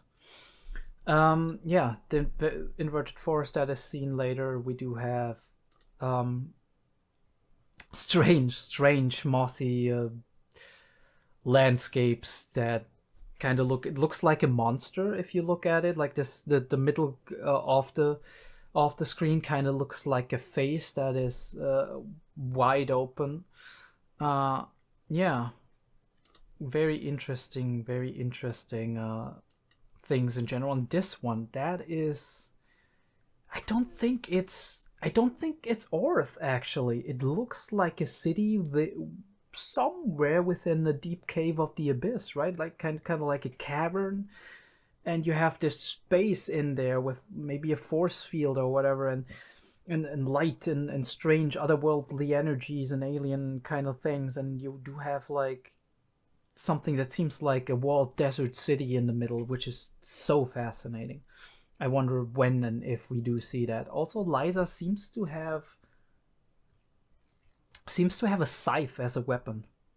Very interesting choice as a weapon. It's not the classical scythe of like death or whatever. It looks like a very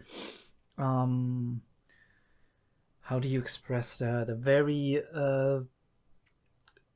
it's very nature based, right? It looks like a tree trunk where you put a blade into it, a scythe blade. We do have another robot, but a robot in this case, and then we do have that shot of the amazing abyss. Yeah, and the little family shot of the people around it, and the episode title Resurrection Festival. Obviously, we do get to know what that is later. I do not know though what it entails specifically, because it talks about resurrection, but it's being celebrated when somebody doesn't come back. Maybe it's about retelling the stories of the person, letting them live beyond their death or beyond them being lost. And we do have the unheard bell as the symbol for this very episode. But yeah, we do have the description of the abyss in the beginning of the series here. The difficulty of cave raiding, deeper you go, the greater and more severe is the physical toll. It's very similar to diver sickness. When divers are going very deep, they have to very slowly make their way up. Otherwise, they're gonna experience a lot of problems due to the immense pressure that is being being experienced in the depths of the ocean, that exists in the depths of the ocean. Now, obviously, creatures that are down there and live there, they're used to it. They evolved with it. But people that are on the surface, and if they're going down hundreds or thousands of meters, I don't even know how far humans actually can go, divers can go, but if they're going down very deep, they do experience the diver sickness if they're not careful and slowly resurfacing, right? And yeah, we do have the description that's very similar to that in the first layer, where you experience mild dizziness, and then you have the second layer, nausea, headaches, numbness of the extremities. It seems to have to do with the blood flow and all of that, right? With the actual depth, very similar to the ocean, since we're below ocean level in this abyss. And then intense pain throughout the body and bleeding, and the person is actually bleeding from the eyes. That is fucking horrid. Like, I don't want to experience that, but obviously the eyes are very squishy, so it makes sense, kind of. But hey, holy shit, bleeding, intense pain throughout the body, so yeah. Definitely seems to be a pressure thing. And then from the sixth layer and beyond, the loss of humanity or death. That is the most interesting description out of all of those. Like, what does the loss of humanity entail, right? Dude, are we in a situation like in Dark Souls where you're slowly becoming hollow, or are you changing into some kind of evolving into some kind of other creature? And has that to do with the magic of the abyss, with the mysterious forces down there? Or does it have something to do with the actual physical like the physical laws of the world we live in, right? And maybe it's both. Maybe it's actually both. That is absolutely possible. But it's very interesting. We do get this. We do experience this kind of explanation while we are sitting all around and repeating the information. Maybe in part because we want to tell Reg what's happening when you're down in the abyss, but also because we're trying to figure out who or what Reg is, and right, why he could have come down from the abyss as Rico thinks he did. And we do talk through a little bit of all of that, the compilation of recorded relics, for example, where we talk about the unheard bell. There seems to be a field guide of all the known relics, at least. The bell that stops time. That is a very fascinating concept that I'm sure is going to come up later. Especially since Liza was supposed to get the bell up with her and did abandon it for Rico here. Yeah, and she's getting very close, obviously. Reg's kind of embarrassed by it. She's been very nonchalant about it. She's very excited. kind of person, but doesn't realize these kind of actions, like, and the impact it's gonna have on people around her.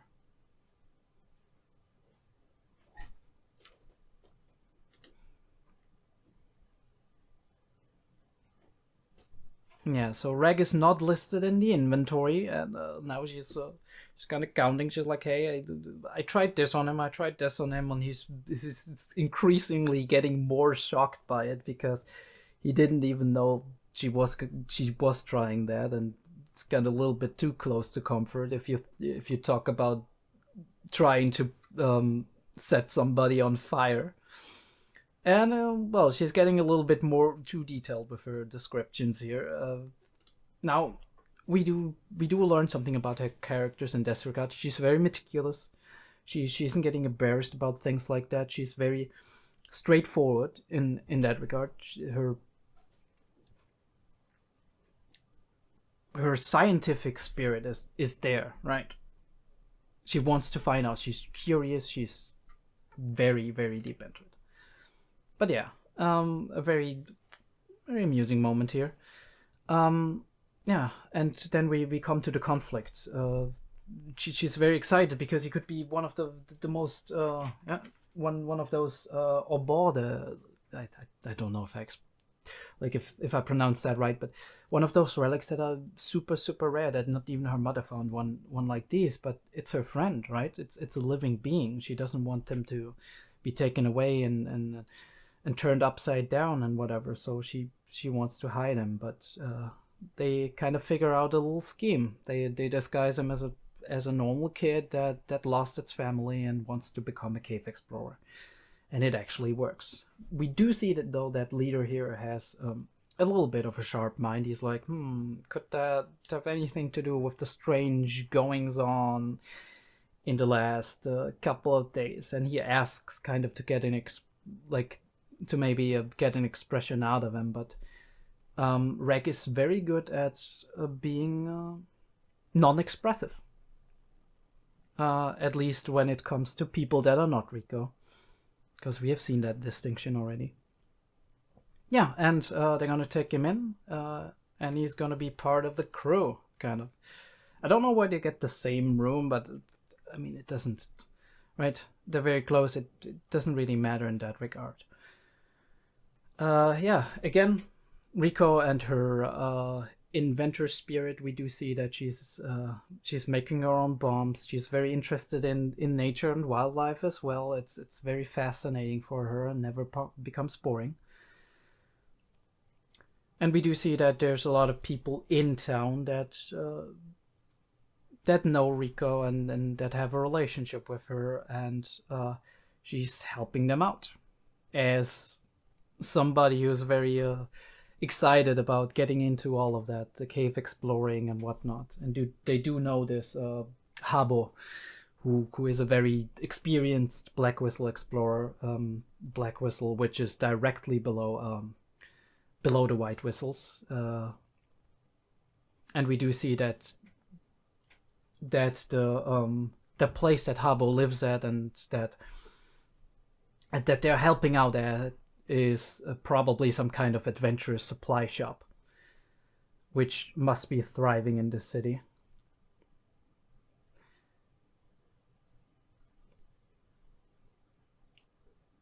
After that, we do have our little events. I think they went cave exploring in between there, and we didn't see what happened. We have that little talk about, hey, I'm probably not gonna grow, and the little one's like, well, that makes sense. Although it doesn't, but, you know. And then we have 𝐏𝐢𝐏 returning. 𝐏𝐢𝐏 and his squad, who are very well known, and people are always excited when somebody's coming up from great depths. And they're bringing with them a white whistle, which is the whistle of 𝐸𝐧 the Annihilator. Very, very, very interesting title there. But yeah, a legend in the city, a legend in the town, and Rico's mother. And I do understand how she feels, kind of like. The expression here says it all.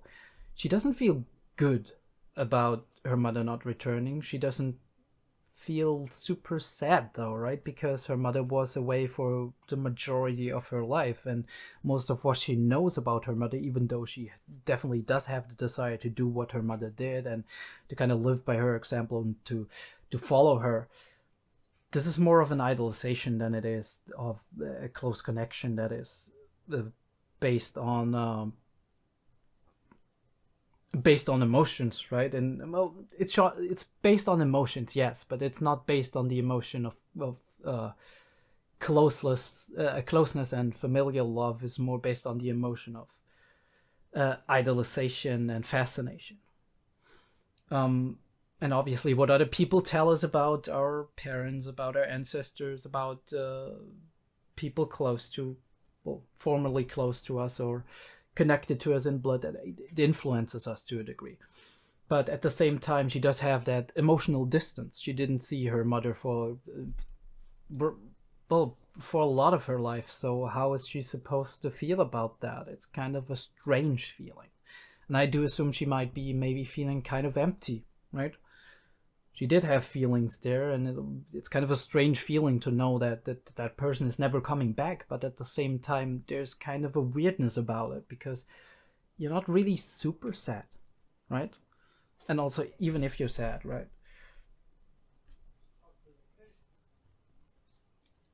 Even if you're sad, you don't experience it the same way. There's also the question of how open people are supposed to be with their emotions in this world, but we did see some honest expressions of excitement and insecurity and other things earlier. So this kind of expression is definitely being not being discouraged, at least. But yeah, we do have the Resurrection Festival, with the storytellers and the myths that are being created. The children are being very excited and obviously being influenced by these stories. And I assume a lot of these children want to go on their own adventures, want to join the guild and be explorers once they grow up. And Liza's kind of Rico's kind of contemplating on what this means for her, right? Filling the shoes, experiencing this pressure of filling the shoes of her late mother, and doing a thing that she always wanted to do, but also now there's more pressure on it, right? It's become more real because of what happened.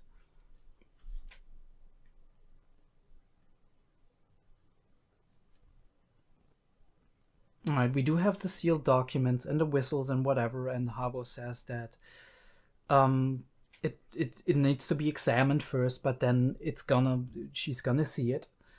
And 𝐏𝐢𝐏 kind of reacts very cheerfully when she is saying, well, that is that a letter to me or whatever. So that kind of makes me believe that it might actually, in his interpretation at least, be a letter from Liza saying, hey, come down here. There's more waiting than you think.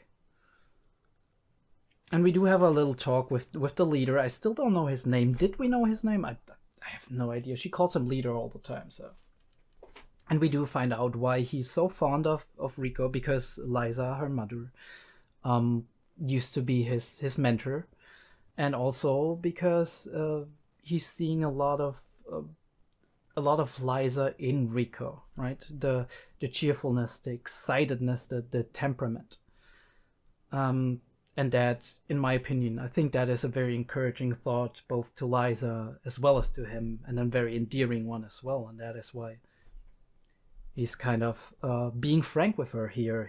He's opening her eyes, literally, to why she has to wear glasses and is getting headaches otherwise. It's the curse of the abyss, which, again, great world building, characters being frank with another one, and we do find out more about the mystery of Rico. We do find out Rico has a mysterious past. She was born in the abyss, which obviously makes Rico suddenly jump to the conclusion that she could survive the lower layers. But then he's like, well, what happened last time you went deeper you had to recover a whole lot from that. So, but we do have a new mystery: the curses of the abyss. That people who are born down there, or maybe who spend a lot of time there, and especially vulnerable, they do experience some form of curse. Now, if that is an actual curse, or if it's just called a curse, and it is some kind of just physical alteration that happens thanks to the physical laws within the abyss, that is something that we need to find out down the line, I assume. And I do assume that it will probably be something we do find out down the line. And her mother protected her with another relic.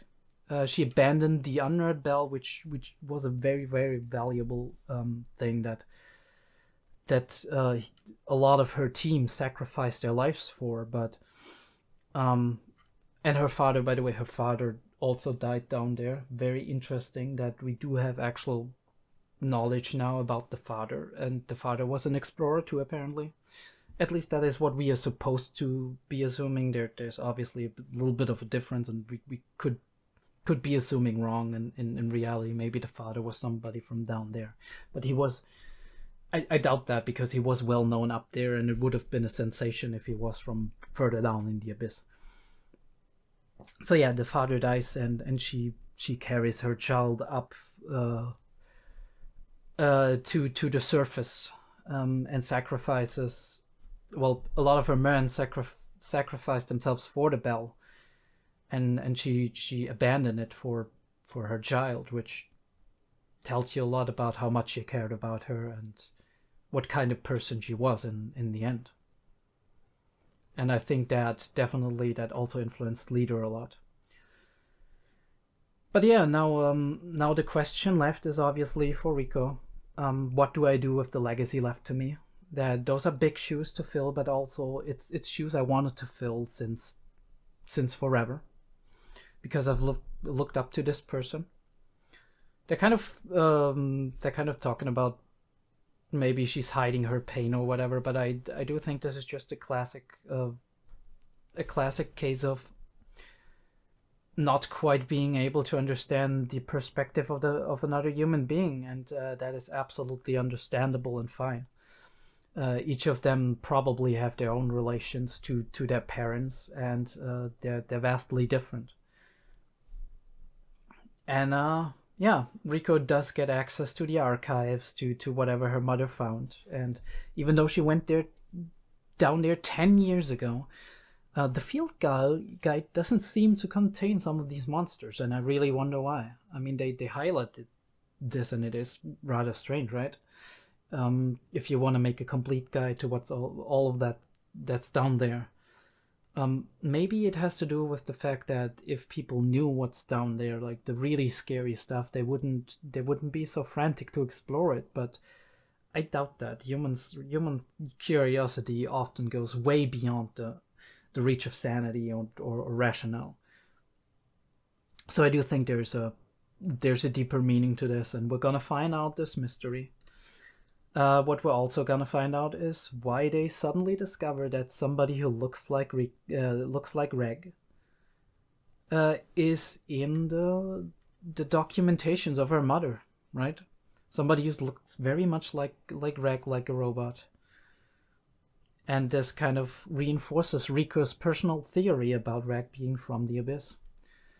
And then we have the final message of her mother: come find me at the bottom of the netherworld, I think it is, or at the end of the netherworld. So we're shining light on this mystery. Very clever, by the way, in terms of like metaphor. Yeah, at the bottom of the netherworld. I don't know if netherworld is necessarily the right translation here, but I do assume it for now. I'll be waiting, right? A message to Rico? Or maybe a message to whoever has that same adventurous spirit, right?